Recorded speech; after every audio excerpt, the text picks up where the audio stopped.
Jedno pitanje za vas. Koliko na skali od 1 do 10 volite rečnike? Ja rečnike od 1 do 10 volim 10 i zbog toga vam u ovom klipu predstavljam svojih 15 omiljenih rečnika. Na 15. mestu nalazi se rečnik koji je veoma značajan za mene. To je slikovni srpsko-engleski rečnik. Njega sam kupio u 2. godini srednje škole i njime je započeta era ljubavi prema rečnicima. Tada, sa 15 godina, hteo sam da naučim svaku reč iz ovog rečnika, ali stigao sam negde do 30. stranice. Na 14. mestu nalazi se rečnik interneta i digitalne komunikacije. Njega sam nabavio pre nekoliko meseci. Ja sam veliki ljubitelj tehnologije i savremene digitalne komunikacije i zbog toga je ovaj rečnik bio nezaobilazan za mene. Na 13. mestu nalazi se komplet englesko-srpski i srpsko-engleski rečnik Danka Šipke. Ja srpski jezik volim beskonačno, engleski jezik takođe volim beskonačno i kombinacija ova dva rečnika je apsolutno savršenstvo za mene. Ono što mi se naročito dopada u srpsko-engleskom rečniku jeste to što je akcentovan. Idemo dalje, na mestu broj 12 nalazi se jedan veoma koristan rečnik i to je rečnik jezičkih nedoumica Ivana Klajna. Ako se često razmišljate šta je ispravno gramatički, kako izgovoriti određenu reč, ovaj rečnik je upravo za vas. U njemu, na primjer, piše da je ispravno i zadnji, a ne samo poslednji, tako da ovim rečnikom možete otkloniti razne jezičke zablude. Na 11. mestu se nalazi jedan veoma interesantan rečnik i to je frazeološki rečnik srpskog jezika. U njemu su sakupljeni idiomi i frazemi, a evo sada možemo da se igramo. Ja ću otvoriti neku stranu nasumično pa da vidimo koji će biti prvi frazeologizam na koji ću naleteti. Evo, okretati se u začaranom krugu. Ne nalaziti izlaz, rešenje, ne postizati ništa, ostajeti uvek na istom.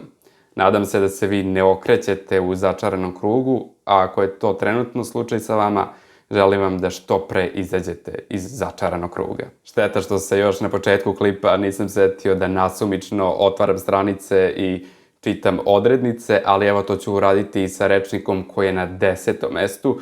To nije rečnik, nego zapravo prečnik stranim rečima i izrazima. Autor ovog prečnika nudi srpske zamene za strane reči, a ponekad su to i kovanice. Evo sada ću nasumično otvoriti neku stranu pa da vidimo šta će to biti. Interdisciplinaran, međuoblasni. Eto, dakle za stranu reč interdisciplinaran autor nudi međuoblasni. Veoma zanimljivo. Ajde još jedna reč.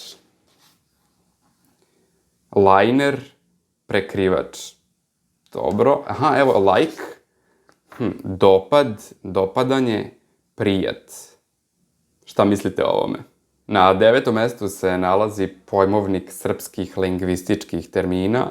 Lingvistika je jedna od mojih omiljenih nauka i zbog toga sam jedva dočekao da kupim ovaj rečnik. Ajde i ovde da otvorim neku stranicu pa da vidim na koju odrednicu ću naleteti.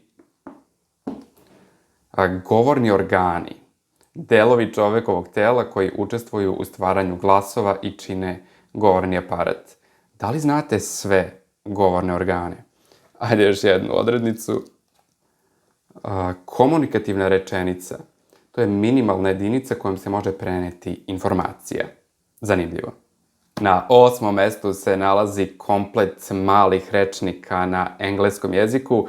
Dakle, rečnik engleskog jezika, rečnik sinonima, gramatički rečnik i špansko-engleski, englesko-španski rečnik. Tako su mi slatki ovi rečničići. Ajde i ovde da pročitamo neku reč.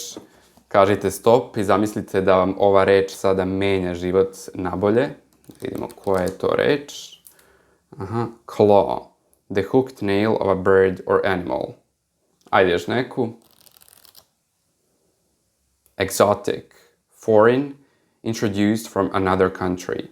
Sviđa mi se ova reč. Exotic. Egzotičan.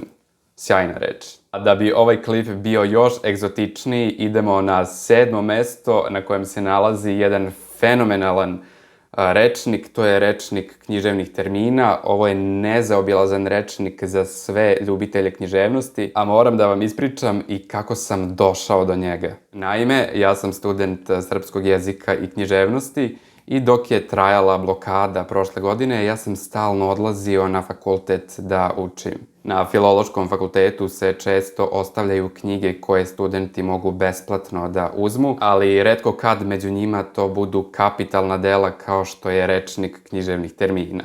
U jednoj pauzi ja sam naleteo na brdo kapitalnih dela, hteo sam što više da ih uzmem, međutim u mom rancu je bilo mesta za 4 i to su grčke tragedije, istorija helenske književnosti, istorija srpske književnosti, koju sam takođe dugo planirao da kupim, i naravno fenomenalni rečnik književnih termina. Taj dan mi je bio jedan od najboljih dana u 2025. godini. Na 6. mestu se nalazi ovaj fantastični srpski rečnik sinonima. Već dugo volim da učim sinonime i zbog toga je ovaj rečnik bio pravi izbor. Hajde da otvorimo neku stranicu. Živahan. I da vidimo koji su sinonimi za pridev živahan. Razigran, mladalački, živ, energičan, pokretljiv, dinamičan, snažan, pokretan, poletan, veseo, životan, agilan, pun života, pun živosti i tako dalje. Na 5. mestu je predivni pravopisni rečnik srpskog jezika. Meni je veoma koristan zbog toga što često proveravam kako se neka reč akcentuje, a ono što ga takođe čini odličnim jeste i to što sadrži pravopisno-gramatički savetnik. A vidimo koja će biti prva reč koju ću pročitati. To je Vuk. I to ne zajednička imenica Vuk, već vlastita imenica Vuk. Dakle, nisam mogao da izaberem bolju reč, jer šta to ima više veze sa rečnikom i sa pravopisom nego Vuk? Vuk Karadžić. Na 4. mestu je rečnik koji je doneo revoluciju u mom životu i to je srpski gramatički rečnik. 2020. godine ja sam se zainteresovao za lingvističku oblast akcentologiju i zanimalo me kako se ispravno akcentuju reči, ali nisam uspevao da nađem spisak akcentovanih reči.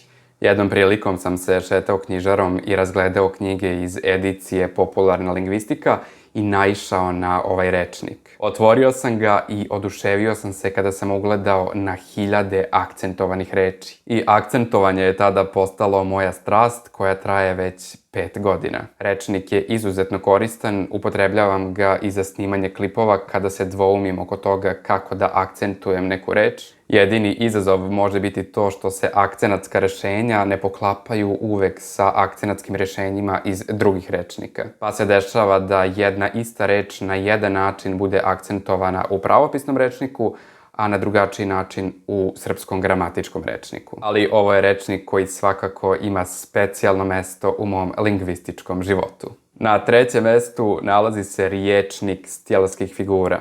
Pitanja za vas. Od 1 do 10, koliko volite stilske figure? I drugo pitanje, koja vam je omiljena stilska figura? U osnovnoj i srednjoj školi se pokrije otprilike 20 figura, a ovaj riječnik je neverovatan po tome što je u njemu izneseno preko 150 različitih stilskih figura. Ja toliko volim stilske figure da bih voleo da u svakoj rečenici koju izgovorim bude bar jedna stilska figura. Ako i vi volite stilske figure, nabavite ovaj rečnik već danas. Na 2. mestu se nalazi oksfordski rečnik sinonima i antonima na engleskom jeziku.